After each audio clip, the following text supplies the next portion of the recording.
კაცი დრომა ქვეშ რომ ამოვიდო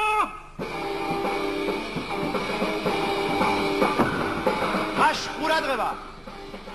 თვალიადევნეთ სასამართლოს ნომის მსვლელობას საქმე ირჩევა აბაშვილი მიხეილისა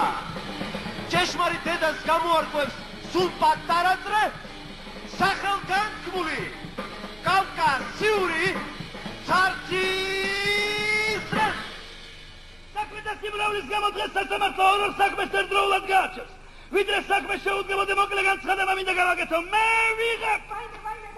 კას ნამდვილად რომ მოახსენე ბანათქვამია თქვენო მოწყალებავ სასაცილო ამბავია მოპირდატირე მხარემ ბავშვი მოიტაცა და მშობელ დედას აღარ უკლდა თავს ვიღებ ამით ფორმალურ განმარტებულია გავხილებ ყველა სილაბარაგეთ სიმართლე და მხოლოდ სიმართლე განსაკუთრებით მის ჩვენ იცოდეთ მე არაფერს არ გამომაბარებთ ამა ჩავიცნოთ